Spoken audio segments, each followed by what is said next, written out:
Get out, now! Linda Crawford's voice slices through the afternoon heat like a blade. She stands 3 feet from two 13-year-old black boys, her manicured finger pointing at them like a weapon. You people don't belong in this neighborhood. Marcus drops his basketball. It rolls toward the fence as both boys freeze, their childhood innocence colliding with adult hatred in broad daylight. We're just playing, Malik starts. I don't care what you're doing. Linda steps closer, invading their space with deliberate aggression. This is a private community. You're trespassing. She pulls out her phone, holding it up like a threat. I'm calling the police right now to report 2 suspicious black males. The boys' faces shift from confusion to recognition to fear. They know this story. They've heard it end badly.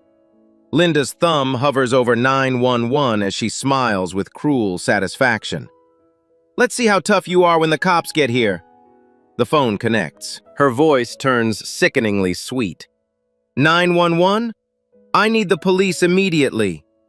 What Linda doesn't know is that she just made the biggest mistake of her life. The day began with triumph. At 8 a.m., Sarah Williams sat in the bright studio lights of Good Morning Miami, her tailored navy suit commanding respect as she faced host Patricia Martinez across the polished desk. The chyron beneath her name read, Civil Rights Attorney, $50 million police brutality settlement. Sarah, this is the largest settlement in Florida history for a police misconduct case. Patricia leaned forward, her voice carrying the weight of the moment. What does this victory mean for families across the state?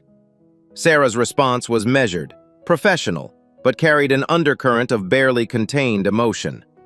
Patricia, this isn't just about money. It's about accountability. For too long, we've seen police departments operate with impunity when it comes to racial bias. Yesterday's verdict sends a clear message that a badge doesn't equal immunity. The camera captured Sarah's composure perfectly, the quiet strength of a woman who had spent 15 years building cases that most attorneys wouldn't touch. Her law degree from Harvard hung in her office, but her real education had come from growing up in Liberty City, watching her own father subjected to traffic stops that lasted 45 minutes for infractions that earned white drivers warnings. You've mentioned that this case was personal, Patricia continued. Can you elaborate? Sarah's pause was brief, but viewers caught the flicker of something deeper. I have twin sons, 13 years old. Every day I teach them their rights because I know that knowledge might be the only protection they have. No parent should have to have that conversation, but until we reform how police interact with communities of color, that's our reality. The interview continued for another 12 minutes, covering police reform initiatives, bias training programs, and Sarah's next legal targets. What viewers saw was professional excellence. What they didn't see was the exhaustion beneath the surface, the 3 hours of sleep, the coffee-stained legal briefs scattered across her kitchen table, the weight of carrying not just her own family's hopes, but those of every family who looked like hers. By 10:30 a.m., Sarah was pulling into her driveway on Magnolia Court, a tree-lined street in Coral Springs where she'd deliberately chosen to raise her boys. The house was modest by the neighborhood standards, a 4-bedroom colonial with cream siding and black shutters, but it represented everything she'd worked toward: safety, stability, the chance for her sons to grow up without looking over their shoulders. Marcus and Malik were waiting in the kitchen, still in their summer school clothes, backpacks dropped by the door with the casual disregard of adolescence. At 13, they were already taller than most of their classmates, their voices in that awkward stage between childhood and whatever came next. But their faces still lit up when they saw her, and for a moment, the weight of the morning's television appearance lifted. Mom, you were amazing! Marcus rushed to her side, his NASA t-shirt wrinkled from a morning spent bent over math worksheets. Mrs. Peterson made our whole class watch during current events. Malik nodded enthusiastically from his position at the kitchen counter, where he was constructing what could generously be called a sandwich. Everyone was like, "That's your mom? You look like those lawyers on TV shows." Sarah laughed, the sound genuine for the first time all day. I am one of those lawyers, baby. Just happens to be real life instead of television. She kicked off her heels and surveyed her kitchen, the nerve center of their small family. Homework still covered the breakfast table. The dishwasher hummed its familiar rhythm. Normal life, the kind she fought so hard to preserve for them, continued in all its beautiful mundanity. "So what's the plan for this afternoon?" she asked, loosening the blazer that had felt like armor during the interview. "Basketball," both boys said simultaneously, their twin telepathy as strong as ever. Sarah glanced at the clock. "Summer school homework finished?" "All done." Malik held up a completed packet. "Mr. Rodriguez said if we finish the week's work early, we get extra gym time." "And you'll be back by 4?" "4 sharp," Marcus confirmed. "Same as always." Sarah studied their faces, seeing her own features reflected back. The strong jawline inherited from her father, the determined eyes that had gotten her through law school. But there was something else there. Something she'd worked hard to preserve. Innocence. The ability to move through the world without calculating threat levels, without scanning every interaction for signs of danger. "All right," she said finally. "But you know the rules." "Stay together," they recited in unison. "Keep your phones on. Keep our phones on. And if anyone gives us trouble, we record everything. Stay calm and call you immediately," Malik finished. "Mom, we know. We've got this." Sarah wanted to protest, to keep them close where she could see them, where she could stand between them and a world that might not see their youth, their intelligence, their gentle hearts. Instead, she saw what she had given them: confidence, knowledge, the tools to navigate spaces that hadn't always welcomed people who looked like them. "Go," she said, and meant it. "Just be safe." They grabbed their basketballs from the garage, identical Spalding spheres worn smooth from months of practice, and headed down Magnolia Court with the easy stride of boys who belonged exactly where they were. Sarah watched from the front window until they turned the corner toward the recreation area, then retreated to her bedroom for the nap she desperately needed. The house settled into the afternoon quiet. Somewhere in the distance, a lawnmower hummed. A neighbor's dog barked twice, then fell silent. The Good Morning Miami interview was already being shared on social media, generating comments from supporters and detractors in equal measure. Sarah's phone buzzed periodically with congratulatory messages from colleagues, interview requests from other stations, and the usual hate mail that followed any high-profile civil rights victory. She ignored all of it. For the first time in months, Sarah Williams, Harvard Law graduate, civil rights champion, the woman who had just won $50 million for a family destroyed by police violence, allowed herself to simply be tired. Outside, her sons made their way toward the basketball court where they'd spent countless summer afternoons perfecting their free throws and arguing about everything from NBA stats to whether alien life existed. They walked with the casual ownership of space that their mother had fought to give them, unaware that their perfect morning was about to collide with someone else's deeply imperfect worldview. The transition from triumph to catastrophe would take exactly 3 hours and 17 minutes.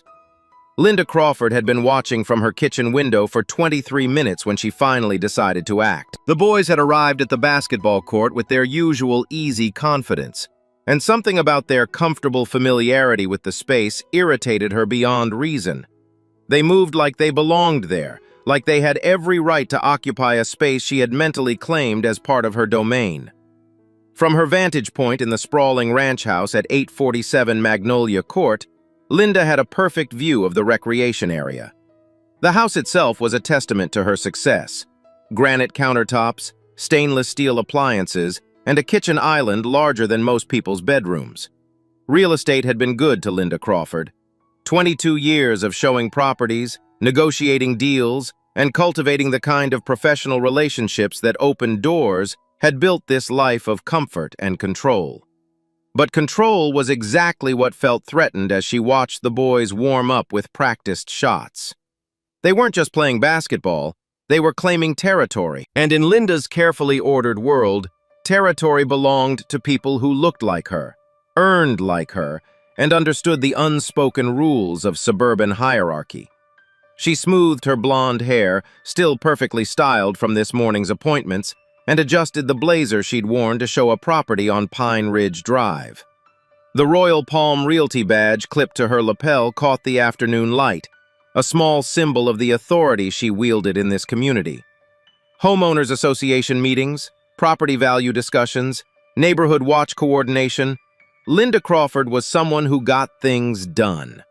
The walk from her front door to the basketball court took exactly 97 steps.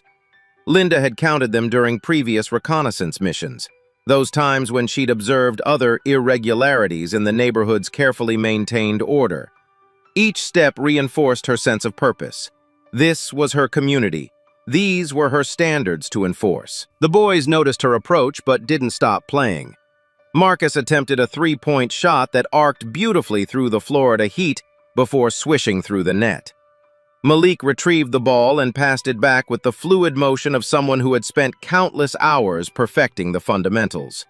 Their concentration was complete, their joy obvious, their belonging absolute. Linda's heels clicked against the asphalt as she entered the court area. The sound was sharp, deliberate, designed to command attention. When the boys continued playing, she cleared her throat with theatrical authority. "Excuse me." Her voice carried the crisp articulation of someone accustomed to being heard in boardrooms and city council meetings. "Do you boys live in this neighborhood?" Marcus caught the ball and held it against his hip, his posture respectful but not submissive. The careful manners his mother had instilled showed in the way he made eye contact, the way he waited before responding. "We're just playing basketball, ma'am." The response irritated Linda because it wasn't really an answer, and because it came without the deference she expected. These weren't small children who could be easily intimidated. At 13, both boys had grown into their height, their voices deeper, their presence more substantial. But that substance, rather than commanding respect, only fed Linda's sense that they represented something dangerous. "That's not what I asked." Linda stepped closer, positioning herself between the boys and the basket. The movement was calculated, a physical assertion of control over the space. "I asked if you live here. This is a private community recreation area. It's for residents only." Malik pointed toward the faded sign posted near the court's entrance.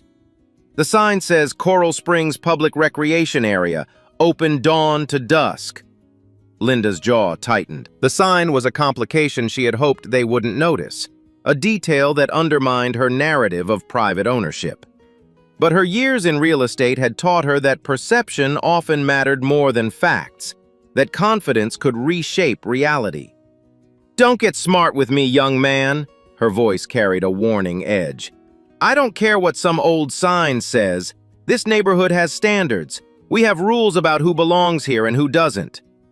The boys exchanged a look that spoke of conversations they'd had with their parents, training they'd received for exactly this type of encounter. Stay calm, stay polite. Don't give them ammunition, but don't back down from your rights either. "Ma'am, we're not causing any trouble," Marcus said carefully. "We're just practicing our free throws. We'll clean up when we leave." "Where are your parents?" Linda demanded, her volume rising with her frustration. "Do they know you're wandering around neighborhoods where you don't belong?" The question hung in the air like a challenge. Linda's posture had shifted from merely confrontational to actively aggressive. Shoulders squared, chin raised, finger beginning to point. The transformation was complete. From concerned neighbor to self-appointed enforcer of social boundaries she believed were under attack. Malik's hand moved toward his pocket, a reflexive gesture toward the phone his mother had taught him to always carry, to use wisely, to trust completely. The movement was slight, barely noticeable, but Linda's eyes tracked it like a hunter following prey. "Are you reaching for something?" Her voice turned sharp with accusation. "What's in your pocket?" "My phone, ma'am," Malik replied steadily. "My mother says we should always be able to call for help." Linda's laugh was bitter, triumphant. "Help? You think you need help? I'm a respectable member of this community trying to maintain our property values and our safety. If anyone needs help, it's the people who have to deal with trespassers who think they can go anywhere they want." She pulled out her own phone, holding it like a weapon. The iPhone 14 in its rose gold case caught the sunlight as she waved it in their direction. The gesture was meant to intimidate, to establish technological superiority, to remind them that she had resources they couldn't match. "I'm calling the police," Linda announced with satisfaction. "Let's see how tough you are when real authority gets here. Let's see how your mother feels about teaching you to trespass in decent neighborhoods." The boys stood frozen, not in fear but in recognition. This was the moment their mother had prepared them for, the encounter that every black parent in America dreads and anticipates. The moment when childhood innocence collides with adult prejudice, when playing basketball becomes a crime, when existing in space becomes grounds for punishment. Linda's thumb hovered over 911 as she smiled with cruel anticipation. She had no idea that 3 blocks away, the woman who had just discussed police reform on morning television was about to wake up to the sound of sirens in her own neighborhood. The moment Linda's phone emerged, Malik's training kicked in. His mother's voice echoed in his memory like a mantra. "If someone threatens to call the police, you start recording immediately. Evidence protects you when nothing else will." His hand moved to his pocket with deliberate calm, withdrawing his phone with the measured precision of someone who understood the stakes. The camera app opened with a soft electronic chime that seemed to echo across the basketball court like a bell tolling. "Don't you dare record me!" Linda's voice cracked with outrage, her carefully maintained composure fracturing. The red record button on Malik's screen represented something she hadn't anticipated: accountability. "You have no right to film me!" Marcus stepped closer to his brother, their twin synchronicity emerging in crisis the way it had throughout their childhood. Where Malik documented, Marcus would speak. Where one showed vulnerability, the other provided strength. They had learned this dance through years of navigating a world that required them to be twice as good, twice as careful, twice as prepared. "Ma'am, we're recording for our safety," Marcus said, his voice carrying the careful pronunciation their mother had drilled into them. "It's our legal right to document any interaction with someone who threatens to call the police." Linda's face flushed red beneath her carefully applied foundation. The boy's calm competence unraveled her narrative of dangerous juveniles who needed adult control. These weren't frightened children she could intimidate into submission. They were prepared, trained, armed with knowledge that transformed her authority into something questionable. "Your legal right?" she sputtered. "Who taught you to talk about legal rights? What kind of parents raise children to be so disrespectful?" Malik adjusted his phone angle to capture Linda's full figure, ensuring the audio picked up every word. His mother had taught him about frame composition during their evening discussions about civil rights history. "Wide shots show context," she'd explained. "Close-ups can be manipulated, but wide shots tell the whole story." "Ma'am, we're being completely respectful," Marcus continued. "We answered your questions honestly. We showed you the public recreation sign. We offered to clean up after ourselves. We haven't raised our voices or used any inappropriate language." The recitation was tactical, each point delivered like evidence in a case their mother had taught them to build from the moment any confrontation began. Linda found herself facing not children but junior attorneys who understood exactly what game was being played. "This is a private community!" Linda's voice rose to something approaching a shout. "I don't care what some faded sign says.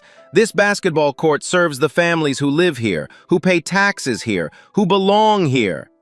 According to the Coral Springs Municipal Code Section 12.3.7, Malik said quietly, still filming, public recreation areas funded with municipal bonds cannot be restricted based on residency status during posted operating hours. Linda's mouth opened and closed like a fish pulled from water. The boy had just quoted municipal code to her. Municipal code! She was a real estate agent. She should know those regulations better than some 13-year-old kid. But the confidence in his voice suggested knowledge she couldn't challenge. Where did you learn? She stammered. "Our mother taught us," Marcus said simply. "She says knowledge is the most powerful weapon you can carry, and it's the one they can never take away from you." The words hung in the afternoon air like a prophecy. Linda heard threat in the boy's calm certainty, in the way he spoke about knowledge as weaponry, in the suggestion that they might want to disarm him. But the boys heard something else entirely. Their mother's love translated into preparation, her expertise transformed into protection, her legal mind ensuring their survival. "Your mother," Linda's voice dripped with disdain. "And what exactly does your mother do that makes her such an expert on legal rights?" It was a question born of pure arrogance. The assumption that whatever authority figure had educated these boys couldn't possibly match Linda's middle-class standing, her professional credentials, her social position in the community hierarchy. She expected to hear about a teacher, maybe a social worker, someone whose advice could be dismissed as irrelevant idealism. Marcus and Malik exchanged the briefest glance, a moment of twin telepathy that communicated volumes. They knew exactly who their mother was, what she had accomplished, what she represented. But they also understood that revealing her identity would escalate this confrontation beyond their ability to control it. "She's taught us that every person has constitutional rights," Marcus said diplomatically, "and that those rights don't disappear just because someone else feels uncomfortable." Linda's phone buzzed in her hand, a text message that she glanced at reflexively. The momentary distraction gave the boys a chance to assess their situation with the clinical detachment their mother had taught them. Malik continued recording while Marcus cataloged details. Linda's real estate badge, her house number visible in the background, the timestamp on his brother's phone, the complete absence of any actual threatening behavior on their part. "I don't care about constitutional rights," Linda said, her attention returning to the boys with renewed venom. "I care about property values and community safety. I care about maintaining the kind of neighborhood where families can feel secure." "We're not threatening anyone's security," Malik said gently, his phone steady in his hands. "We're playing basketball." "You're loitering," Linda snapped. "You're trespassing. You're making residents uncomfortable with your presence." The word choice was telling. Not making me uncomfortable, but making residents uncomfortable. As if Linda spoke for the entire community, as if her personal discomfort had been democratically ratified by every homeowner on Magnolia Court. "Has anyone else complained about us playing here?" Marcus asked reasonably. Linda's pause was telling. The truth was that no one else had complained because no one else had noticed. Or if they had noticed, they'd seen exactly what any reasonable person would see. Two well-dressed children playing basketball on a summer afternoon. "That's not the point," she said finally. "The point is that you don't belong here." "According to what law?" Malik pressed gently, still recording. "According to common sense." Linda's composure cracked completely. "According to basic social order. According to the reality that some neighborhoods have standards." The boys absorbed her words with the patience of people who had heard variations of this speech their entire lives. Their mother had prepared them for this moment not with anger but with understanding. The recognition that Linda's rage wasn't really about basketball or trespassing or even them specifically. It was about control, about maintaining a version of reality where people like her got to decide who belonged where. "Ma'am," Marcus said quietly, "we understand you're upset. But we have every right to be here, and we're not doing anything wrong." Linda stared at them both, her breath coming in short bursts. These boys, these children, had somehow turned her righteous confrontation into something that made her look unreasonable.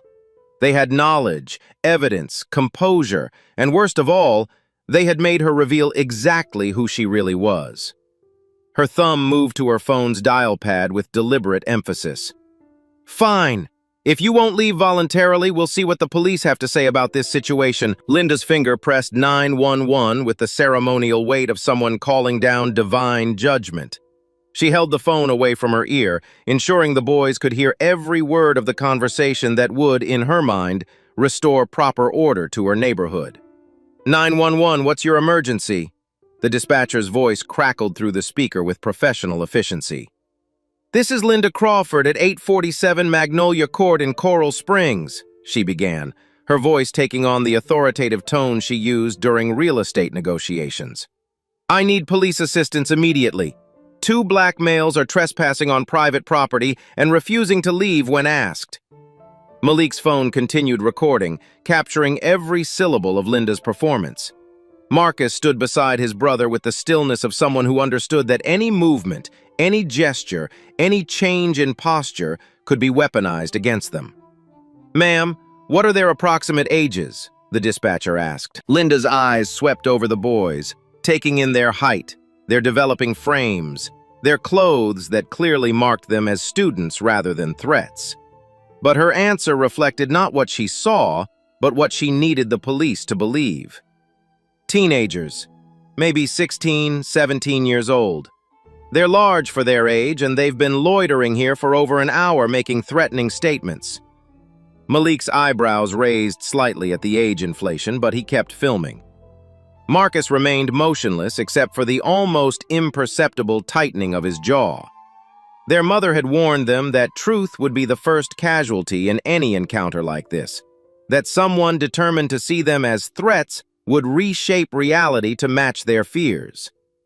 "What kind of threatening statements, ma'am?"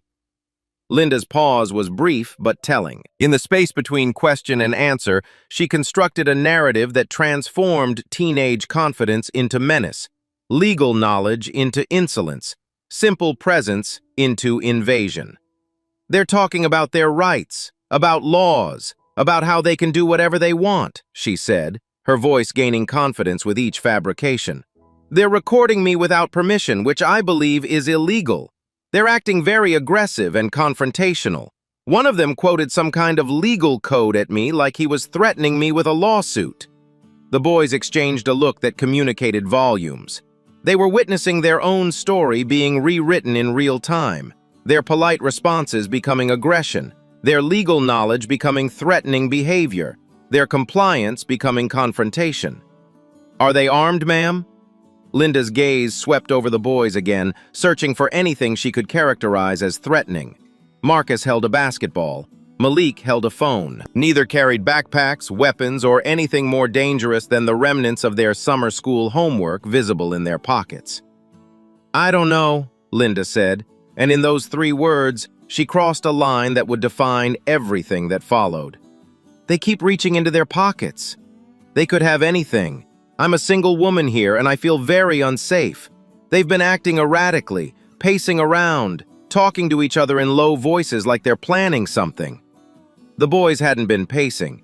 They had been standing still for the entire 20-minute encounter, but Linda's imagination supplied movement where none existed, conspiracy where there was only confusion. "Ma'am, are you in a safe location?" "I'm maintaining distance, but they're blocking my path back to my house," Linda lied smoothly. Her front door was clearly visible behind her, 30 feet of open lawn providing an unobstructed route to safety. "They've positioned themselves between me and my property. It feels very intentional, very threatening." The transformation was complete. Linda Crawford, who lived in a house worth $600,000, who carried a real estate license and a concealed weapons permit, who was 6 feet from her own front door in broad daylight, in one of Florida's safest suburbs, had become a damsel in distress, threatened by 2 8th graders playing basketball. "Units are en route, ma'am. Please maintain a safe distance until officers arrive." "Thank you," Linda said, her satisfaction evident. "These boys have no idea what they've gotten themselves into. I hope their parents are prepared to deal with the consequences of raising children who think they can intimidate law-abiding citizens." She ended the call and stood watching the boys with the expression of someone who had just played a winning hand. But Marcus and Malik weren't looking at her anymore. They were looking past her, at the neighbors who had begun emerging from houses up and down Magnolia Court. Mrs. Rodriguez from 2 houses down stood on her front porch, her phone also raised, recording the confrontation. Her expression was troubled as she watched a grown woman celebrate calling police on children. Mr. Peterson, walking his golden retriever, had stopped on the sidewalk to observe, his weathered face creased with concern. The teenage daughter of the family across the street watched from her bedroom window, her own phone capturing the scene from a different angle. Old Mr. Williams, a retired teacher who had lived on Magnolia Court for 37 years, emerged from his garage with pruning shears still in hand. drawn by the commotion. His eyes moved from Linda to the boys to the growing collection of phones documenting the confrontation. Linda noticed the gathering audience and felt vindicated. Here was community support for her actions. Neighbors who understood that she was protecting their shared investment in suburban tranquility. What she didn't recognize was the expression on their faces, not support, but growing unease as they watched a grown woman call police on children who were clearly doing nothing wrong. The sirens began as distant whispers, barely audible over the ambient sounds of suburban afternoon life. But they grew steadily louder, more insistent, until the peaceful rhythm of Coral Springs was overwhelmed by the urgent wail of emergency response vehicles racing toward a basketball court where two boys stood filming their own pursuit. Marcus's phone buzzed with a text message from their mother. "Having fun at the court? Don't forget sunscreen." The irony was so complete, so perfectly timed, that he almost laughed. Almost. Instead, he felt a crushing wave of sadness that his mother's casual concern would soon transform into the kind of parental terror that haunted black families across America. "You should have left when I gave you the chance," Linda said, her voice carrying the satisfaction of someone who believed justice was racing toward them in the form of flashing lights and sirens. "Now you'll learn what happens when you don't respect authority in this neighborhood. Your parents are going to have some very serious questions to answer about how they raised you." The first police cruiser rounded the corner onto Magnolia Court with lights strobing but siren now silent, a tactical choice that somehow made the vehicle's presence more ominous rather than less. The black and white Coral Springs Police Department vehicle moved with deliberate slowness, allowing its occupants to assess the scene before committing to action. A second cruiser followed 30 seconds behind, then a third. 3 patrol cars for 2 boys with a basketball. The deployment suggested danger on a scale that existed nowhere except in Linda Crawford's 911 call and whatever assumptions those call details had generated in the minds of responding officers. The neighborhood fell silent except for the sound of car doors slamming and radio chatter crackling through the afternoon air. Dogs stopped barking. Air conditioning units seemed to hum more quietly. Even the wind appeared to pause, as if nature itself recognized the gravity of what was about to unfold. The boys stood exactly where they had been standing when Linda first approached them 26 minutes earlier. They had not moved toward her, away from her, or anywhere else. They had not raised their voices, made threatening gestures, or done anything beyond exercising their constitutional right to exist in public space while black. But as the police cars arranged themselves around the basketball court like predators surrounding prey, Marcus and Malik understood that none of their innocence, none of their compliance, none of their careful preparation would matter in the next few minutes. The first officer emerged from his vehicle with his hand resting on his service weapon, not drawn, but positioned for quick access. He was approximately 35 years old, white, with the practiced awareness of someone who had responded to thousands of calls that began exactly like this one. "Step away from each other," he commanded, his voice carrying across the basketball court with unmistakable authority. "Hands where I can see them." Sarah Williams woke to the sound of sirens cutting through the afternoon quiet like knives through silk. 3 blocks away, but getting closer. Always getting closer in a neighborhood where emergency vehicles were as rare as snow in July. She sat up in bed, her lawyer's instincts pulling her from sleep faster than any alarm clock. Something was wrong. The sirens weren't passing through, they were arriving. Multiple vehicles, coordinated response, the kind of deployment that meant serious trouble in suburbia. Sarah moved to her bedroom window and saw the flashing lights painting the tree-lined street in alternating reds and blues. Her blood chilled as she realized the direction. The basketball court. Her boys. She was running before conscious thought caught up with adrenaline, bare feet flying down the stairs, through the kitchen, out the front door without stopping for shoes or keys or any of the careful preparation that defined her professional life. The perfectly manicured lawn of Magnolia Court had never felt so endless as she sprinted toward the strobing lights that surrounded her children.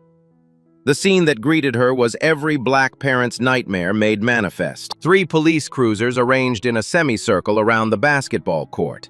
Her sons, her babies, standing with their hands cuffed behind their backs like common criminals. Officers treating 13-year-olds like dangerous suspects, while neighbors recorded everything on phones that would soon feed social media algorithms designed to turn tragedy into entertainment.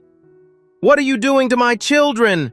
Sarah's voice cut across the crowd with the force of 15 years spent arguing cases in courtrooms where her presence challenged every assumption about who belonged at the defense table. Every head turned toward her. Every phone swiveled to capture this new development in what was becoming a neighborhood spectacle. She ran directly toward her sons, maternal instinct overwhelming any tactical consideration about approaching armed police officers. Officer Martinez, a 10-year veteran of the Coral Springs Police Department, stepped into her path with his hand raised. "Ma'am, step back. We're handling a situation here." Sarah's eyes blazed with fury that made her morning television composure look like a gentle warm-up. "Those are my sons! Take those handcuffs off immediately!" "Ma'am, we received a call about suspicious individuals." "Suspicious?" Sarah's voice rose to something approaching a roar. "They're 13 years old playing basketball. What exactly is suspicious about children exercising in a public recreation area?" Linda Crawford stepped forward from her position near the fence, sensing an opportunity to reassert control over a situation that had somehow shifted away from her.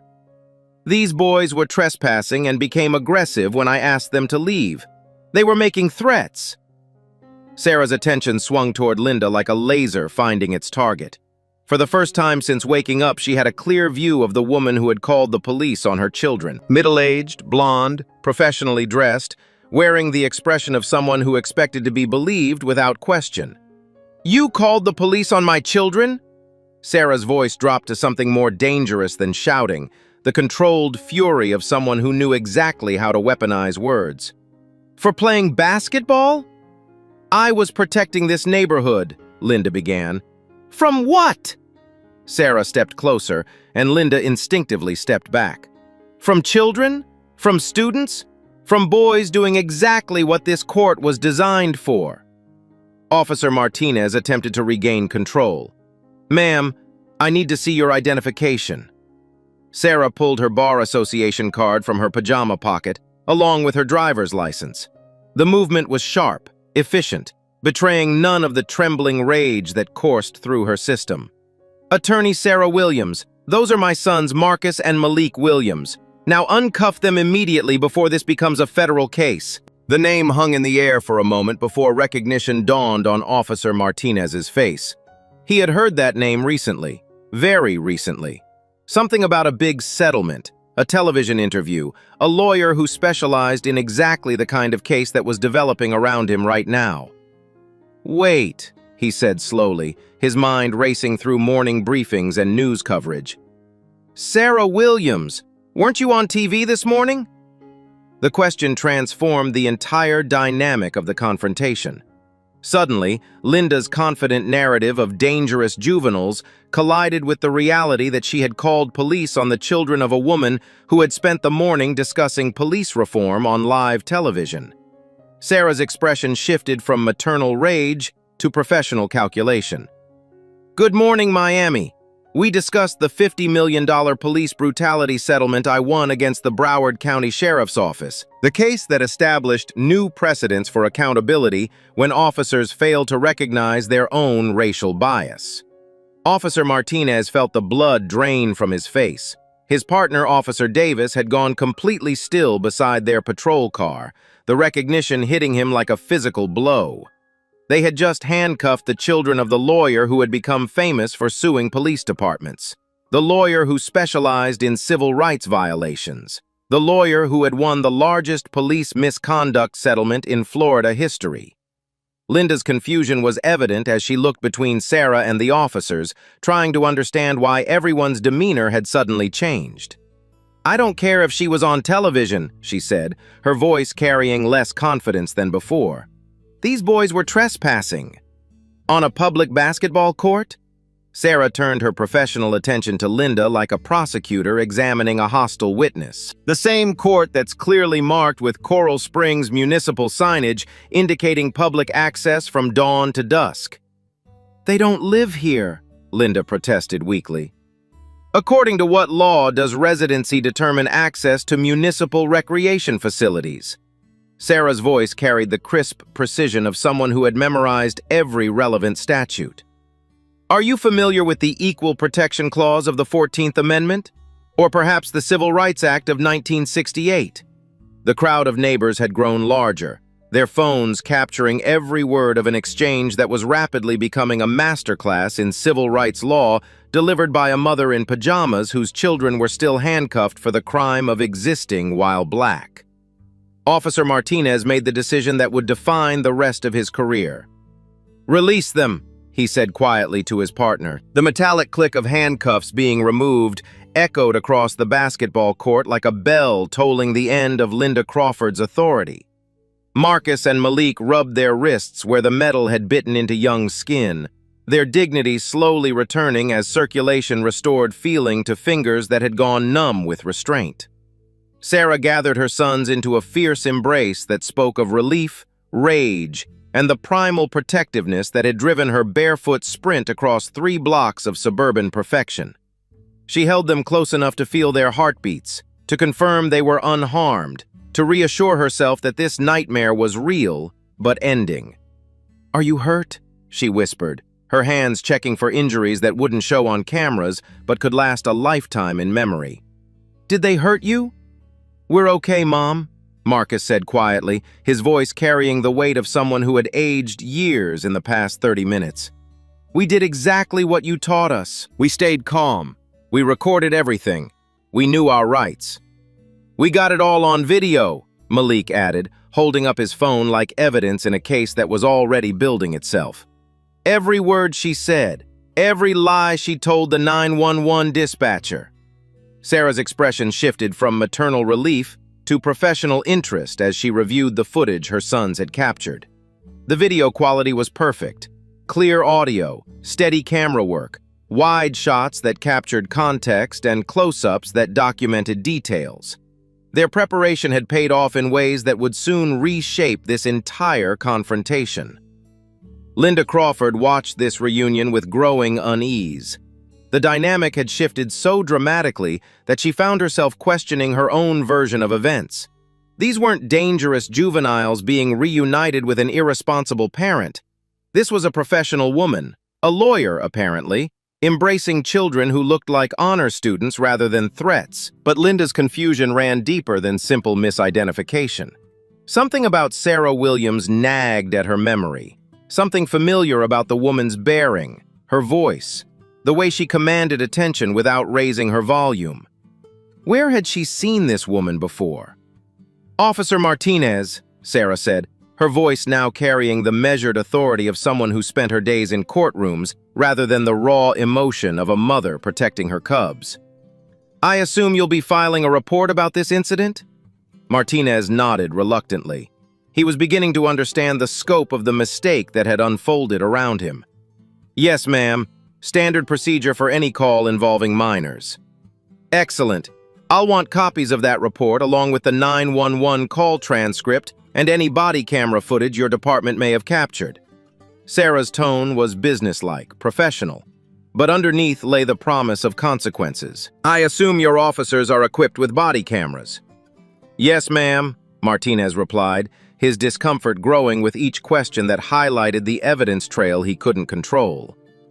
Linda's mind raced as she watched Sarah interact with the police officers. The woman's legal knowledge was comprehensive, her comfort with police procedure evident, her ability to shift from emotional mother to calculating attorney seamless. This wasn't someone who had Googled their rights after being wronged. This was someone who knew the system from the inside. Officer Davis, who had remained silent throughout the exchange, finally spoke up. "Ma'am, if you're the attorney from this morning's news interview, we want to make sure there are no misunderstandings about what happened here." The words hit Linda like a physical blow. This morning's news interview, Sarah Williams, attorney. The pieces clicked into place with devastating clarity. Linda's hands trembled as she pulled out her phone, fingers fumbling as she searched for Sarah Williams attorney interview. The results loaded with crystal clarity. Local attorney wins record $50 million police brutality settlement. Below that, civil rights lawyer discusses police reform on Good Morning Miami. And finally, the photograph that made Linda's stomach drop. Sarah Williams, sitting in a television studio, wearing the same confident expression she now directed at the officers who had handcuffed her children. Sarah's smile was arctic as she continued her questioning. "Oh, there are no misunderstandings, Officer Davis. The situation is quite clear.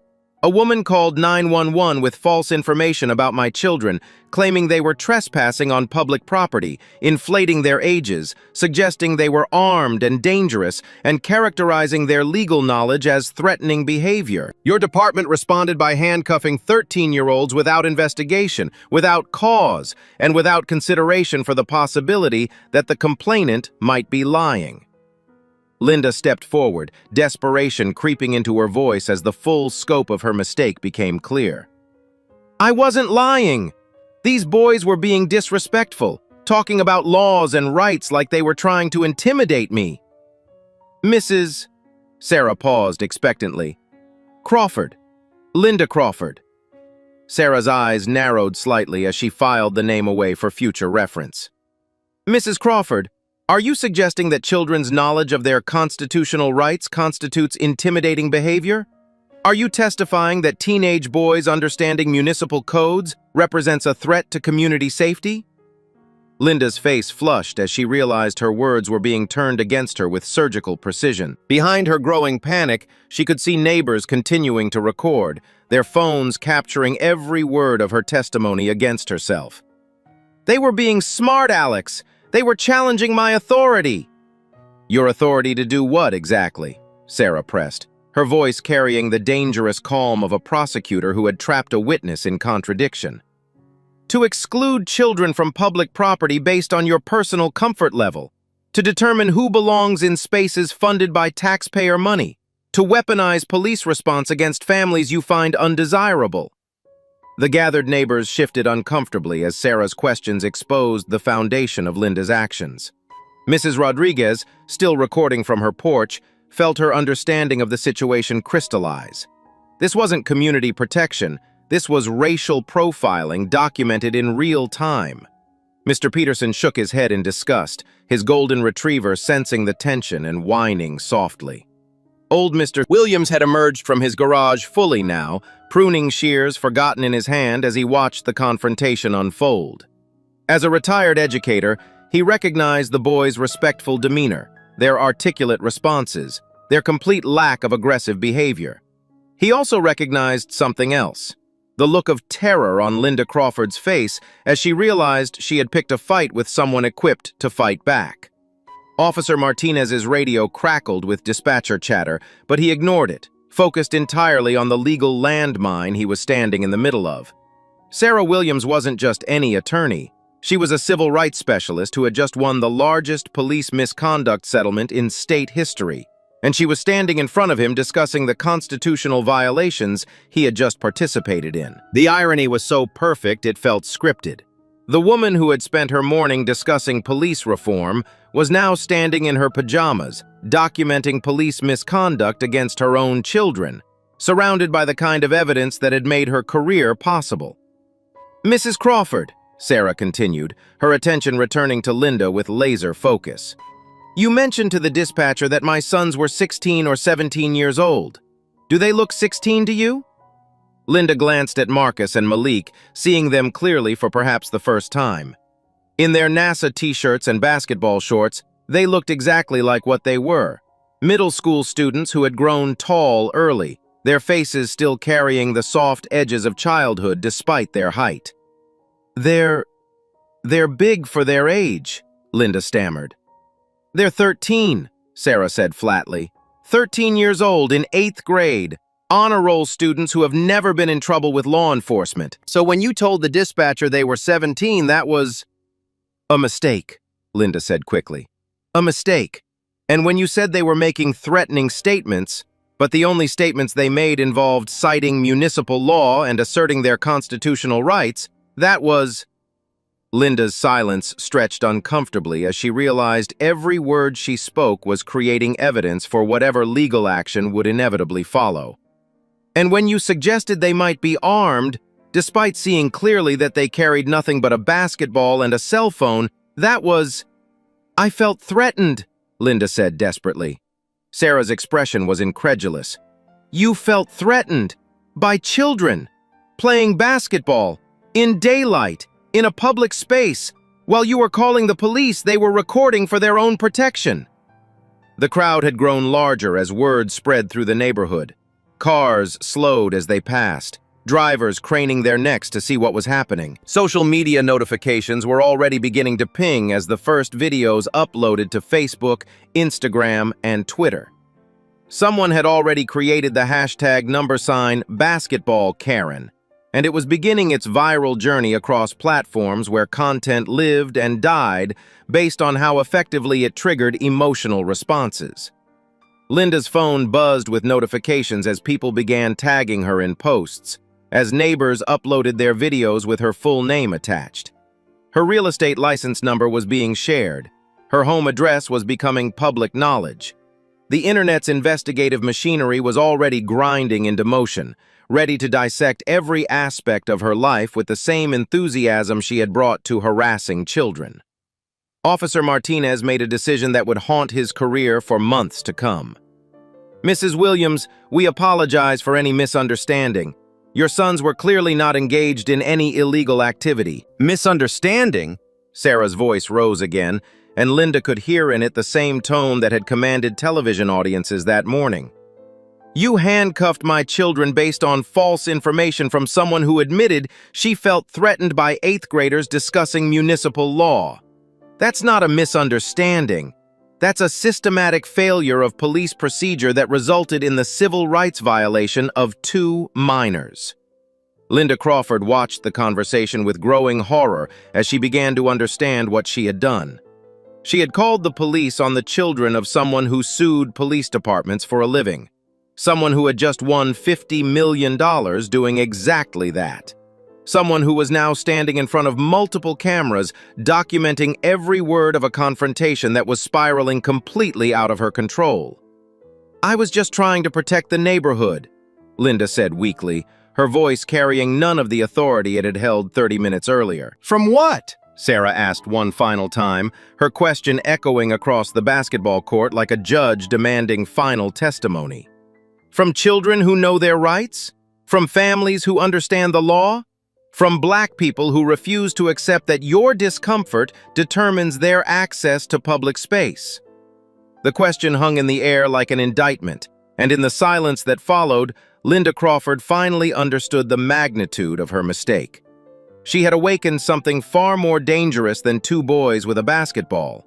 She had awakened the law itself, personified in a woman who had dedicated her career to making people like Linda pay the price for exactly this kind of behavior. The first video uploaded to social media at 4:23 p.m., exactly 47 minutes after Linda Crawford had dialed 911.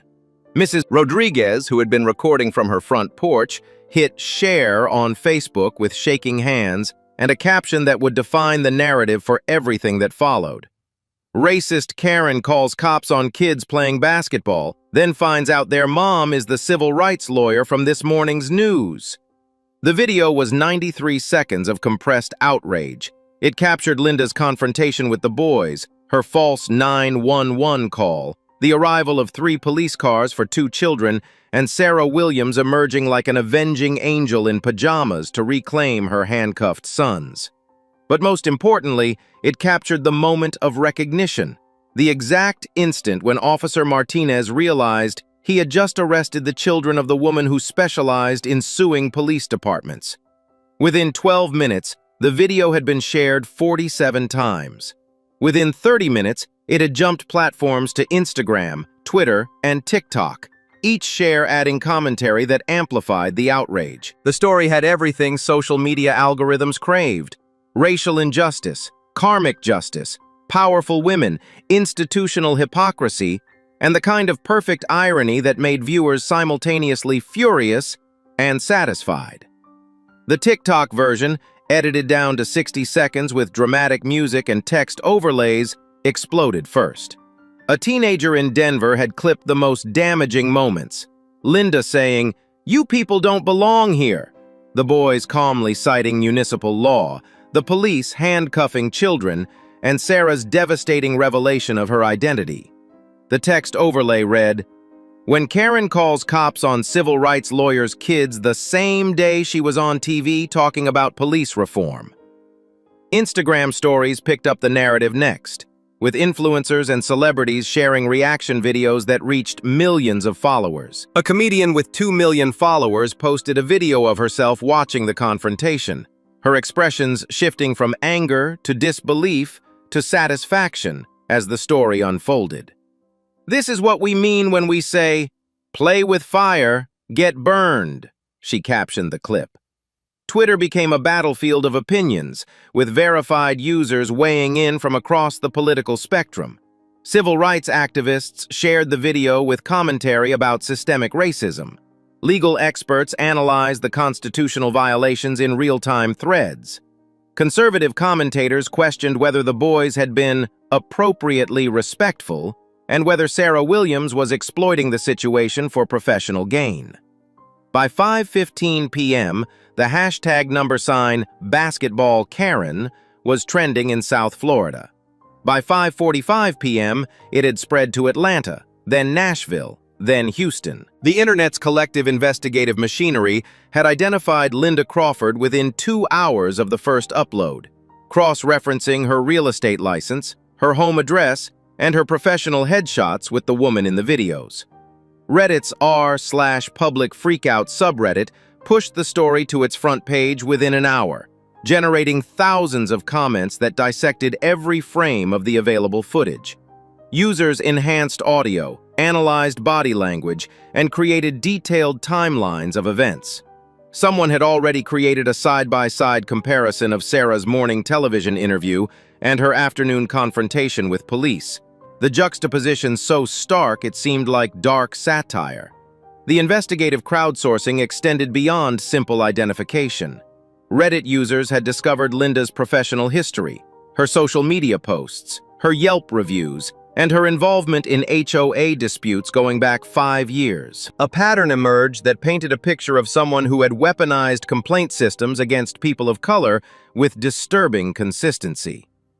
Sarah Williams sat in her kitchen, still in her pajamas, watching her afternoon nightmare transform into a digital wildfire.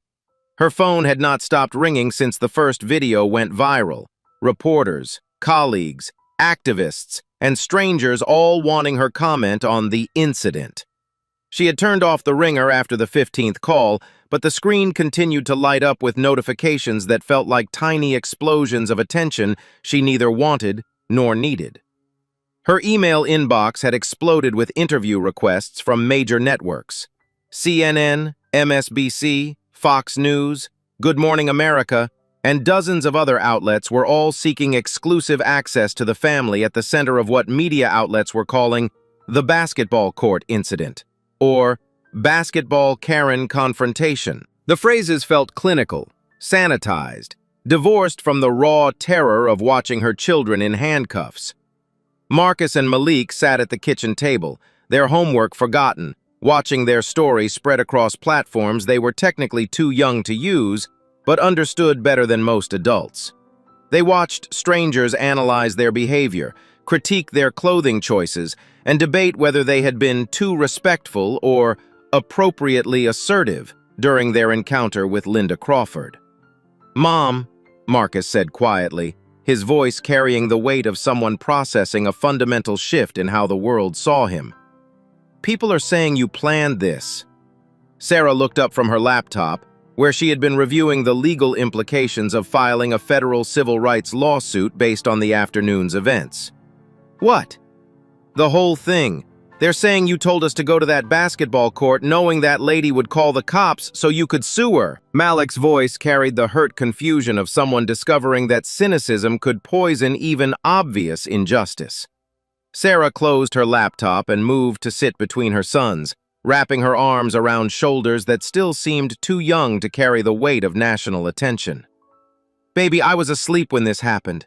I woke up to sirens and ran outside in my pajamas because I heard police cars and thought you might be in danger." "We know that," Marcus said. "But look at what people are saying." He turned his phone toward her, and Sarah read comments that made her stomach clench. "Convenient how the civil rights lawyer's kids just happened to run into a racist Karen the same day as her big interview. She probably coached them on what to say. Notice how they quote legal codes? What 13-year-old knows municipal law?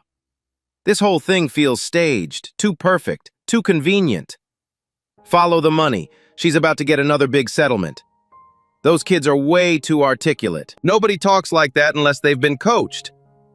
Sarah stared at the screen, watching her teaching her children their rights be transformed into evidence of conspiracy.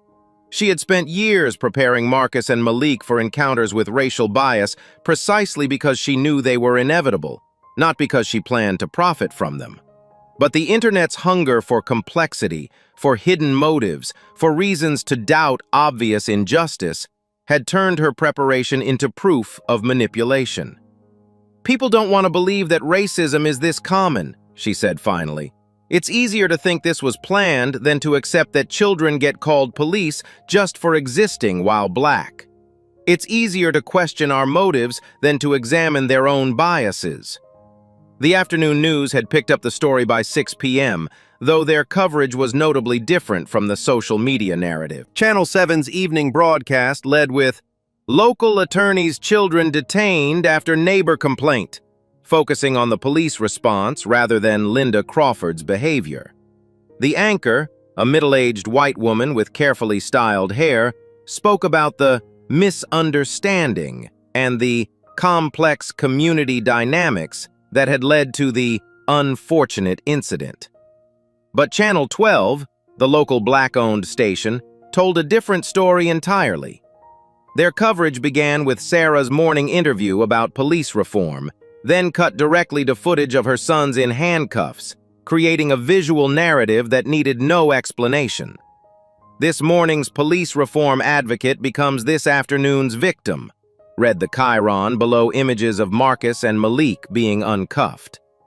The dichotomy in coverage reflected the broader social media response, where reactions split along predictable lines. Supporters shared the videos with captions like, "This is why we need police reform now," and "Sarah Williams lives what she preaches."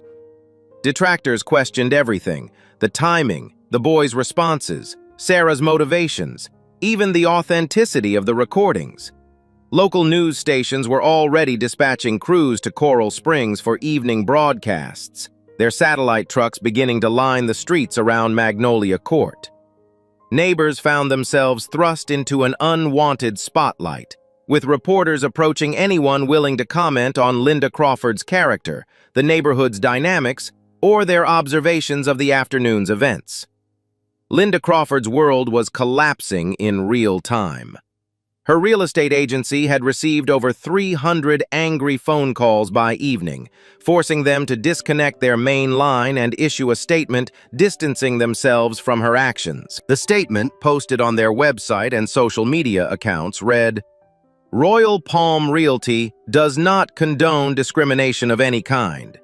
Linda Crawford's actions do not represent our company values, and we are reviewing her association with our agency." The company's Google reviews were being bombed with one-star ratings and comments specifically about Linda's behavior. Screenshots of the reviews were being shared across social media as evidence that public opinion had definitively turned against her. The review bombing extended to Linda's personal real estate profile, where her professional rating dropped from 4.8 stars to 1.2 stars in a matter of hours. Linda herself had locked her doors, closed her blinds, and unplugged her home phone after reporters began arriving at her address. But the internet doesn't respect closed doors. Her professional headshots were being shared alongside screenshots of her 911 call transcript, creating memes that juxtaposed her smiling real estate photos with audio quotes like, "Two suspicious black males," and "They look dangerous." Someone had found her Yelp reviews, and the pattern they revealed was damning. Over the past 3 years, Linda had consistently given low ratings to businesses with predominantly black staff, often citing unprofessional behavior and attitude problems that other reviewers didn't seem to notice. The reviews were being screenshot and shared as evidence of systematic racism that extended far beyond one afternoon's confrontation. Her LinkedIn profile showed connections to local Republican organizations, HOA boards, and neighborhood watch groups that social media investigators were now scrutinizing for similar patterns of behavior. Facebook posts from years past were being unearthed and analyzed, revealing a consistent thread of complaints about declining neighborhood standards and certain types of people that read very differently in the context of the afternoon's events. Her neighbor, Mrs. Rodriguez, was fielding interview requests from news stations across the state. Everyone wanted to talk to the woman who had captured the incident on video, who had witnessed Linda's behavior firsthand, who could speak to the broader dynamics of racial tension in suburban communities. Linda has called the police 6 times in the past 2 years, Mrs. Rodriguez told Channel 12's Evening Reporter. Every single time, it was about black people in the neighborhood. The mailman who was suspicious for taking too long, the food delivery driver who was loitering, the landscaping crew who was making too much noise. We all knew this day would come. The reporter, a young black woman named Ashley Carter, pressed for details. Did neighbors ever confront Mrs. Crawford about this pattern? Mrs. Rodriguez looked uncomfortable. We talked about it among ourselves, but nobody wanted to be the one to say something. You know how it is. You don't want to be accused of starting drama. But watching those boys get handcuffed today, I couldn't stay quiet anymore. The interview would become another viral clip, spreading across platforms as evidence that Linda's behavior represented not an isolated incident, but a pattern of harassment that the community had enabled through silence. By 8 p.m., the story had reached national attention. CNN picked it up as part of their evening segment on racial profiling, using Sarah's case as an example of how quickly ordinary interactions could escalate into civil rights violations. Fox News covered it differently, focusing on questions about whether the police had followed proper procedures and whether community members had the right to report suspicious activity. The competing narratives reflected America's fundamental inability to agree on what racism looked like when it wasn't wearing a white hood. For some viewers, Linda Crawford represented the logical conclusion of fear-based thinking that had been normalized by years of stranger danger messaging and neighborhood watch culture. For others, she was a concerned citizen who had been unfairly demonized for trying to protect her community. By 10 p.m., #BasketballKaren was trending nationally, competing with political hashtags and celebrity gossip for top positions on Twitter's trending topics. The story had taken on a life of its own, spreading far beyond the original incident to become a symbol of larger conversations about race, privilege, and justice that America had been avoiding for decades. Sarah Williams sat in her home office at 6 a.m., surrounded by legal pads covered in her neat handwriting, her laptop displaying multiple browser tabs open to municipal codes, civil rights statutes, and case law precedents. The viral storm had raged through the night, but now came the methodical work that separated professional attorneys from internet commentators, building a case that could survive judicial scrutiny. The evidence was overwhelming, but evidence meant nothing without proper documentation, chain of custody, and legal strategy. Sarah had spent her career teaching other attorneys that viral videos won public opinion, but federal courts required more substantial foundations. She was about to construct a case that could reshape how police departments responded to racially motivated complaints. Her first call went to Detective James Wilson, a black investigator in the Coral Springs Police Department who had worked with Sarah on previous cases. Wilson had texted her the night before with a simple message: "We need to talk, off the record."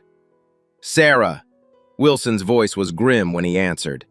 "I've been reviewing the incident reports from yesterday. We have problems, Big problems. How big? Linda Crawford has filed 47 complaints with our department over the past 18 months. 47, Sarah. Every single one involved people of color. Every single one resulted in a police response without investigation. We've been functioning as her personal security force without anyone noticing the pattern. Sarah felt her stomach drop. She had expected a civil rights case against Linda Crawford. She hadn't anticipated systematic police department complicity spanning nearly 2 years. "Get me copies of every report," she said. "Every 911 call, every incident response, every follow-up. I need to see the entire pattern." "That's not all," Wilson continued. "I pulled Linda's husband's employment records. Robert Crawford is a union representative for the South Florida Police Benevolent Association. He's the guy who negotiated qualified immunity clauses in our last contract. He's been protecting officers from exactly the kind of lawsuit you just won against Broward County." The scope of the conspiracy was becoming clear. Linda Crawford wasn't just a racist neighbor. She was the wife of someone who had institutional power to protect police officers from accountability. Her repeated calls weren't random acts of bigotry.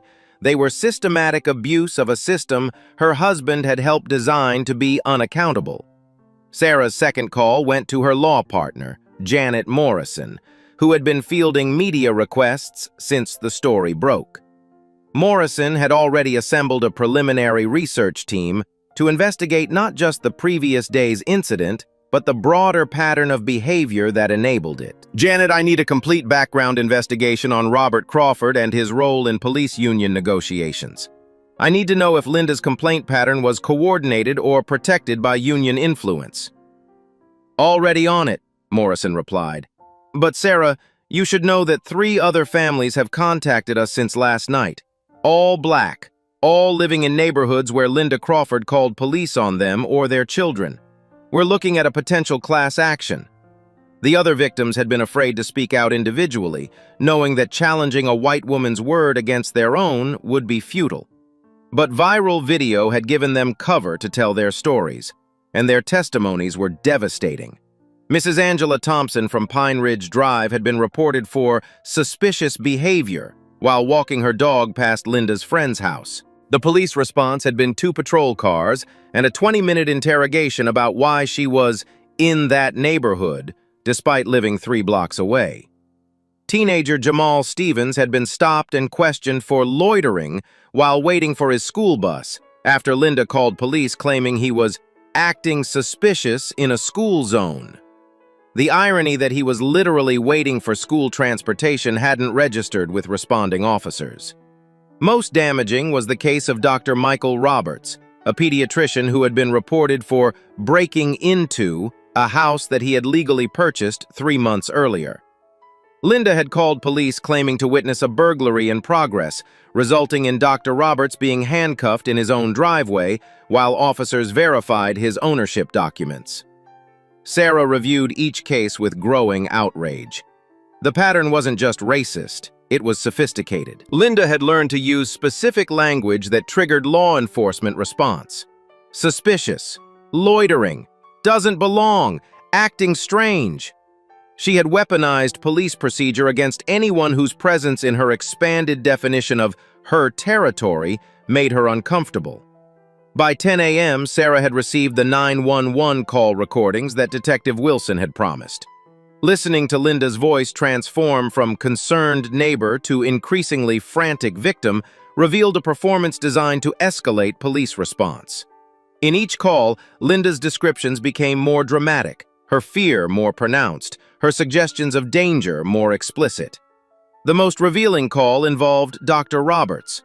Linda had started by reporting someone trying to get into a house, but escalated to a black male with tools attempting to break in, and finally, "I think he has a weapon, please hurry."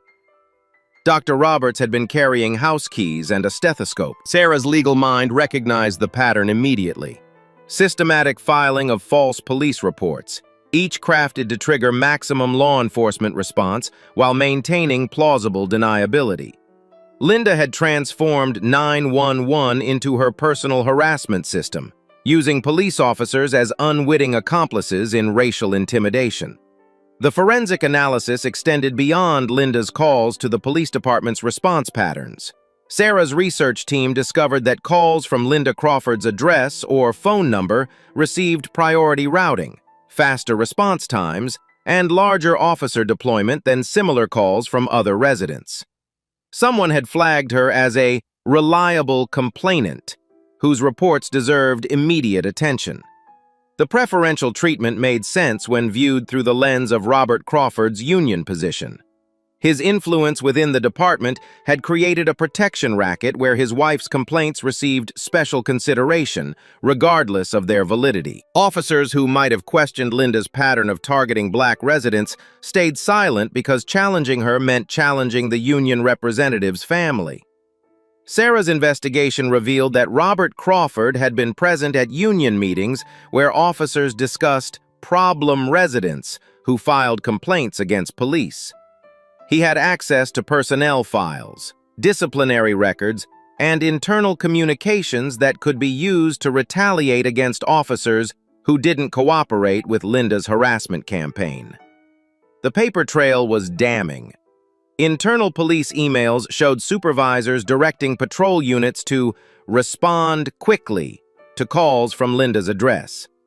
Training bulletins included language about supporting community stakeholders that veterans understood meant protecting people like the Crawfords. Performance evaluations rewarded officers for community engagement that often meant validating Linda's complaints regardless of evidence. But the most devastating discovery came from body camera footage that had been stored but never reviewed. Sarah's team found dozens of hours of recordings showing officers responding to Linda's calls with preconceived notions about guilt, asking leading questions designed to confirm rather than investigate her complaints, and treating people of color as suspects rather than citizens. In one particularly damaging recording, an officer approached Dr. Roberts with his weapon drawn, demanding identification before asking what he was doing at this address. When Dr. Roberts explained that he owned the house, the officer replied, "We'll need to verify that," as if home ownership by a black man required extraordinary proof. Another recording showed officers questioning Mrs. Thompson about her right to walk her dog in a public neighborhood, asking whether she had permission to be there, and why she hadn't chosen to exercise her pet in your own area. The assumption that black residents needed permission to occupy public space was casual, automatic, institutional. Sarah realized she wasn't just building a case against Linda Crawford or even the Coral Springs Police Department. She was documenting a conspiracy that extended throughout South Florida's law enforcement community, where union influence had created protection systems for people who weaponized police power against racial minorities. The broader investigation revealed that Robert Crawford's influence extended beyond Coral Springs. He had negotiated similar qualified immunity protections for officers in 6 departments across 3 counties. His union had successfully defended officers in 17 racial profiling cases over the past 5 years, creating a legal environment where complaints like Linda's faced no meaningful scrutiny. Sarah's team discovered that the Crawford family had systematically documented their complaints, creating files that portrayed Linda as a concerned citizen under siege from criminal elements threatening her neighborhood. The documentation was sophisticated, professional, designed to support legal challenges against anyone who questioned Linda's motives or methods. But Linda and Robert Crawford had made one crucial mistake. They had never anticipated that their victims would have access to the same legal resources they used to protect themselves. They had never considered that a civil rights attorney might live 3 blocks away, that their harassment system might target someone equipped to dismantle it entirely. By 2 p.m., Sarah had compiled a federal civil rights complaint that named Linda Crawford, Robert Crawford, the Coral Springs Police Department, the police union, and 6 individual officers as defendants. The lawsuit sought monetary damages for constitutional violations, injunctive relief requiring systemic police reforms, and criminal referrals for conspiracy to violate civil rights. The case would become a landmark precedent for holding police unions accountable when their members facilitated racial harassment. It would establish legal frameworks for challenging systematic abuse of 911 systems. Most importantly, it would demonstrate that viral videos, when supported by thorough legal investigation, could reshape institutional behavior rather than just generating temporary outrage. Sarah looked out her office window at the basketball court where her sons had been handcuffed 24 hours earlier. Camera crews still lined the street, waiting for statements, reactions, developments in a story that was far from over. But the real work was happening away from cameras, in the methodical construction of legal arguments that could protect future children from experiencing what Marcus and Malik had endured. She picked up her phone to call Detective Wilson with a question that would define everything that followed. How many other Linda Crawfords are there in your jurisdiction, and how long has your department been enabling them? The steps of the federal courthouse in Fort Lauderdale had been transformed into an amphitheater of accountability. News crews from across the state arranged their equipment in careful formation. Satellite trucks lined the street like mechanical monuments to the moment's significance, and reporters checked their audio levels while reviewing notes about the case that had exploded from suburban confrontation to federal civil rights action in less than 48 hours. Sarah Williams stood at the podium at exactly 10 a.m., flanked by Marcus and Malik in their school uniforms. Crisp white shirts, navy ties, and blazers that transformed them from viral video subjects back into what they had always been: honor roll students whose only crime was existing while black in a space someone else claimed to control. Behind them stood a coalition that represented more than legal firepower. Dr. Michael Roberts in his physician's coat, Mrs. Angela Thompson holding her grandmother's Civil Rights March photo, Jamal Stevens in his high school varsity jacket, and 6 other families whose encounters with Linda Crawford's harassment system had been documented, recorded, and legally verified. The assembled media recognized the staging immediately. This wasn't just about 2 boys and a basketball court. This was about systematic abuse of police power, institutional racism protected by union influence, and the kind of conspiracy that federal civil rights law had been designed to dismantle. Sarah approached the microphone cluster with the measured confidence of someone who had spent her career in moments exactly like this, where legal precedent collided with social justice and the Constitution's promises faced their most practical test. 2 days ago, I appeared on Good Morning Miami to discuss police reform and the $50 million settlement our firm won against the Broward County Sheriff's Office, she began, her voice carrying across the courthouse plaza with courtroom-tested authority. I spoke about the need for accountability when law enforcement fails to recognize their own racial bias, about training programs that could prevent constitutional violations, about the importance of protecting citizens' rights regardless of their skin color. She paused, letting the irony settle into the humid South Florida air where reporters scribbled notes and camera operators adjusted their focus. That same afternoon, my 13-year-old sons were handcuffed for playing basketball in a public recreation area, victims of exactly the kind of systematic racial profiling I had spent the morning discussing on television. The crowd stirred, supporters nodding in recognition, skeptics shifting uncomfortably, journalists sensing the narrative thread that would define their coverage. Sarah continued with the precision of someone presenting evidence to a jury that represented the entire country. But this case isn't about ironic timing or even about individual racism.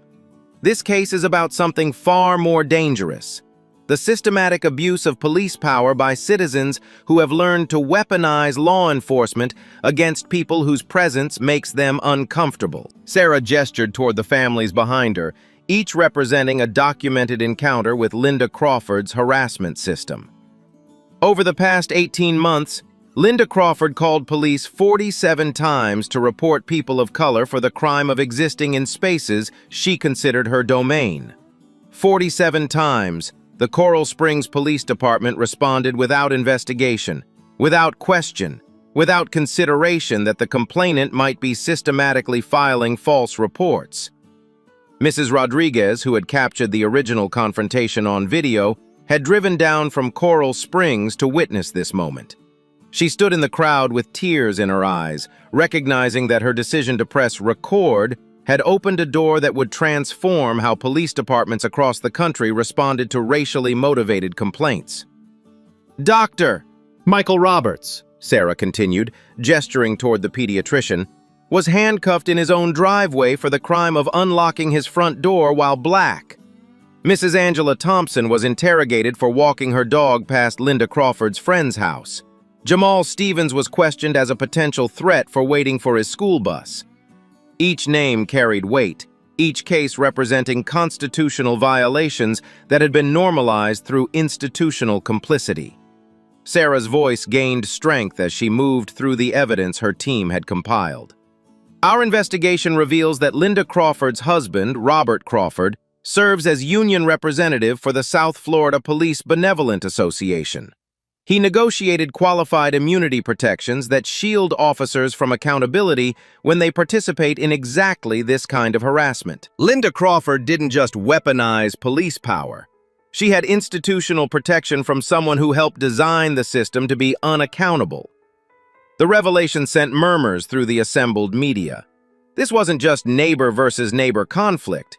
This was systematic corruption that reached into the heart of police union politics and legal protection rackets that enabled racial harassment under color of law.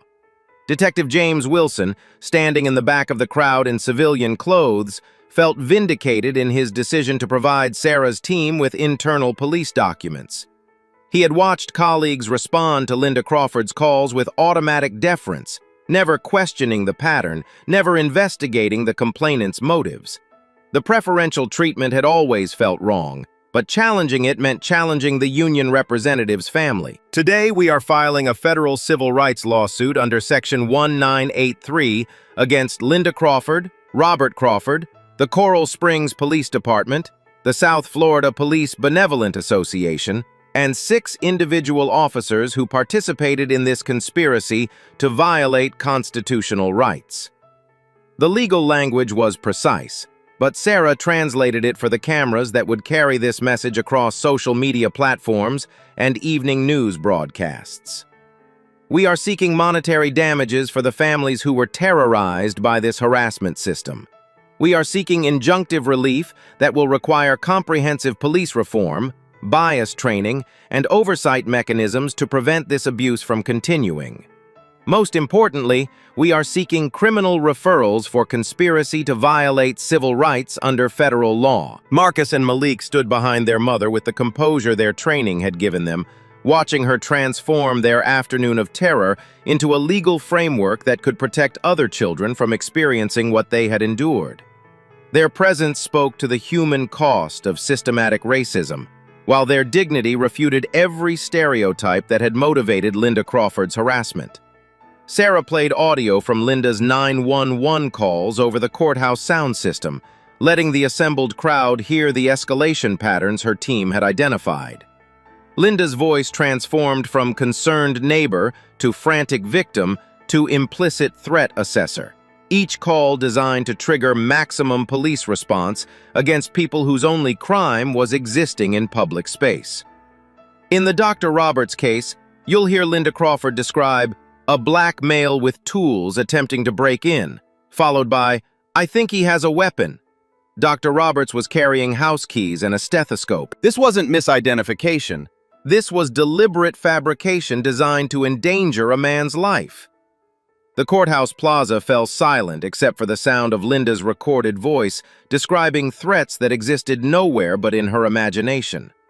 The audio was damning, transforming speculation about racial bias into documented evidence of systematic false reporting designed to weaponize police response. Reporter Ashley Carter from Channel 12 raised her hand during the question period. "Mrs. Williams, some critics suggest this lawsuit is opportunistic, that you're exploiting your children's experience for professional gain. How do you respond?" Sarah's expression hardened slightly, recognizing the question that revealed how deeply racial bias infected even media coverage of constitutional violations. Miss Carter, if my children were white, would anyone question whether their civil rights deserved legal protection? Would anyone suggest that documenting police misconduct was opportunistic rather than necessary? Sarah's response was sharp, cutting. The suggestion that black families should accept constitutional violations quietly, that seeking legal redress somehow discredits our victimization, is exactly the kind of thinking that enabled Linda Crawford's harassment system. The reporter nodded, recognizing that her question had inadvertently revealed the bias Sarah's lawsuit was designed to address. Other hands went up, national media representatives seeking quotes that would define evening news coverage, local reporters investigating angles that would resonate with South Florida audiences, legal correspondents analyzing the case's potential impact on civil rights law. "What do you want to happen to Linda Crawford?" asked a reporter from CNN. Sarah's pause was deliberate, considering. "I want Mrs. Crawford to face the same legal consequences that any citizen faces when they systematically file false police reports. I want her to understand that weaponizing law enforcement against people of color is not community protection. It's a conspiracy to violate constitutional rights. Most importantly, I want systemic change that prevents future Linda Crawfords from using police departments as personal harassment systems." The question everyone wanted to ask finally came from a reporter representing Fox News. "Do you believe the Coral Springs Police Department intentionally discriminated, or were they simply responding to citizen complaints in good faith?" Sarah's response would be quoted in legal briefs for years to come. "Good faith requires investigation, not automatic deference to complainants who target people based on race. When police departments respond to 47 complaints from the same person targeting the same demographic without ever questioning the pattern, that's not good faith. That's willful blindness that violates constitutional rights." As the press conference concluded, Sarah gathered her sons close for photographs that would appear in newspapers across the country. Marcus and Malik had become symbols of resilience, preparation, and the next generation's refusal to accept that their rights were negotiable based on other people's comfort levels. The legal case would take months to resolve, but the precedent was already being set. Police departments across the country were reviewing their response protocols to racially motivated complaints. Union representatives were reconsidering the political cost of protecting members who enabled harassment systems. Most importantly, parents in suburban communities nationwide were having conversations with their children about recording interactions, knowing their rights, and refusing to internalize other people's prejudices. Linda Crawford watched the press conference from her locked house, surrounded by legal papers and termination notices, finally understanding that her harassment system had targeted someone equipped to dismantle it completely. The viral videos had destroyed her reputation, but Sarah Williams' legal strategy would reshape the institutional frameworks that had enabled her behavior.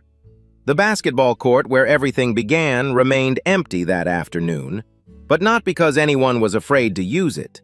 It had become a pilgrimage site where families drove to take photographs, where civil rights organizations held planning meetings, where children practiced free throws while their parents discussed the legal precedents being established just miles away in the federal courthouse. Justice Sarah Williams understood as she gathered her legal papers and prepared to return to the methodical work of constitutional litigation, it wasn't just about individual accountability.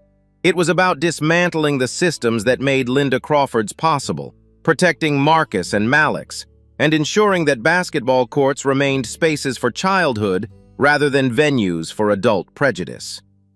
6 months later, the basketball court on Magnolia Court had been transformed into something its original designers never intended: a symbol of resistance, resilience, and the possibility that systematic change could emerge from individual courage.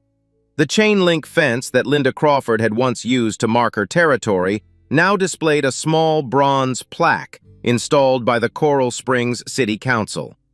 "In memory of all children whose rights to public space have been challenged, and in honor of those who stood firm in defense of justice. Sarah Williams stood at her kitchen window, watching Marcus and Malik practice free throws with a collection of neighborhood children that would have been unimaginable during Linda Crawford's reign of harassment.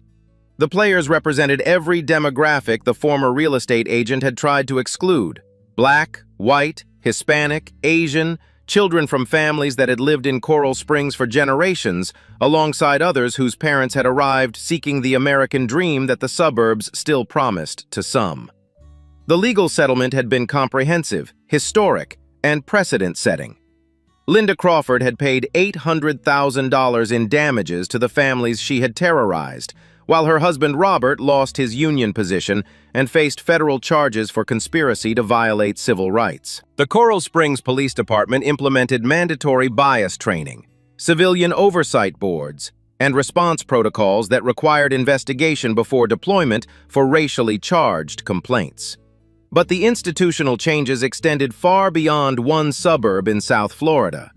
Police departments across 37 states had revised their procedures for handling complaints from repeat callers, creating early warning systems that flagged potential harassment patterns before they escalated to constitutional violations. The Crawford Protocols, as civil rights attorneys had begun calling them, required documentation, verification, and supervisor approval for responses to citizens whose complaint history suggested systematic targeting of specific demographics. Sarah's phone still rang daily with requests from families experiencing similar harassment, from attorneys building civil rights cases, from police chiefs seeking guidance on implementing bias prevention programs. The case had become a template for challenging systematic abuse of law enforcement by citizens who had learned to weaponize police power against communities of color. Mrs. Rodriguez, who had captured the original confrontation on video, had become an unlikely civil rights advocate, speaking at community meetings about the importance of documenting bias incidents and refusing to enable racial harassment through silence. Her decision to press record had been transformed from neighborhood drama into civic duty that inspired bystanders nationwide to document rather than ignore constitutional violations. Detective James Wilson had been promoted to head the Coral Springs Police Department's new Civil Rights Compliance Division, a position created specifically to prevent future Linda Crawfords from exploiting police resources for personal racial harassment. His first case involved identifying 17 other repeat complainants whose calling patterns suggested similar abuse of the 911 system. The basketball court itself had become a gathering place that transcended its original recreational purpose. Every Sunday afternoon, families from across Coral Springs brought children to play while parents discussed community issues, local politics, and the ongoing work of creating neighborhoods where belonging wasn't determined by demographics. The informal gatherings had evolved into a civic organization that monitored local government, supported candidates who prioritized civil rights, and ensured that Linda Crawford's harassment system could never be rebuilt under different leadership. Linda Crawford had moved out of Coral Springs 3 months after the settlement, her real estate career destroyed, her social standing obliterated, her marriage to Robert strained beyond repair by the financial and legal consequences of their conspiracy. The house at 847 Magnolia Court had been sold to Dr. Patricia Hendricks, a Black cardiologist who deliberately chose the property to make a statement about who belonged in spaces that had once been defended through racial exclusion. Dr. Hendricks had invited the Williams family to dinner during her first week in the house, sitting in the same kitchen where Linda Crawford had watched children with suspicion and planned their harassment. The two families had discussed the irony of the moment while their children played together in the yard that had once been an observation post for racial policing. The viral videos that had initially spread the story continued to circulate, but their meaning had evolved from documentation of individual racism to educational tools used in police academies, law schools, and community training programs. Marcus and Malik had become reluctant symbols of preparation, composure, and the next generation's refusal to accept that their constitutional rights were subject to other people's comfort levels.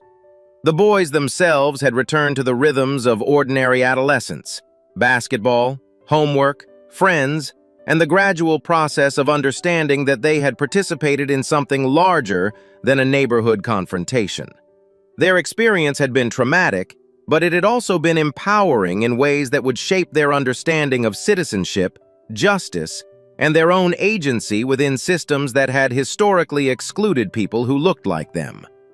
Sarah had been invited to speak at law schools, police academies, and civil rights conferences across the country, sharing the legal strategies that had transformed viral outrage into institutional change. Her practice had expanded to include a new division specializing in systematic harassment cases, with attorneys in 12 states working to identify and dismantle Crawford-style abuse networks before they could terrorize entire communities. The morning news programs that had featured Sarah's initial interview about police reform now regularly covered the ongoing implementation of Crawford protocols in departments nationwide. The irony of her children's arrest occurring hours after her television discussion of bias training had become a case study in how quickly theoretical discussions of civil rights could become personal experiences of constitutional violation. But perhaps the most significant change was invisible, unmeasurable, present only in what didn't happen. Children who played in public spaces without being questioned, families who walked through neighborhoods without being reported, teenagers who waited for buses without being criminalized. The systematic documentation of Linda Crawford's harassment had created legal precedents that protected people who would never know their rights had been preserved by two boys with a basketball. Marcus made a perfect free throw as Sarah watched from the window, the ball arcing through Florida sunshine before dropping cleanly through the net. Malik retrieved it and passed it back with the easy confidence of someone who understood that this space, this moment, this simple act of play was his constitutional right rather than someone else's permission to grant. The basketball bounced against asphalt with the same rhythmic sound that had echoed through the neighborhood in the afternoon when Linda Crawford decided that children's presence required police intervention. But now the sound carried a different meaning. Not the threat that had triggered harassment, but the promise that public spaces could remain public, that childhood could continue despite adult prejudice, that justice was possible when preparation met opportunity and courage chose documentation over silence. Sarah smiled as she watched her sons play, knowing that the basketball court had been returned to its original purpose, while gaining new significance as a place where constitutional rights had been defended, where systematic oppression had been challenged, and where the future continued to practice free throws while their parents worked to ensure that freedom remained free. The work was far from over, but today children were playing basketball without anyone calling the police, and that was progress worth celebrating. Stories like this remind us that change is possible when we refuse to stay silent in the face of injustice. If this story resonated with you, subscribe to stay updated on more cases where ordinary people fought back against systematic oppression and won. Share this story with someone who needs to understand that knowledge truly is the most powerful weapon we can carry, and it's the one they can never take away from us. Have you or your family experienced racial profiling or harassment? Leave your story in the comments below. Your experience matters, your voice counts, and together we can document the patterns that courts need to see to create lasting change. Like this video if you believe every child deserves to play basketball without fear, and that every parent should have the tools to protect their children's constitutional rights. Remember, Marcus and Malik Williams knew their rights because their mother taught them. What are you teaching the children in your life? The next generation's freedom depends on the preparation we give them today. Justice served is just the beginning. Real change happens when we all decide to be the documenters, the witnesses, and the voices that refuse to let injustice hide in silence.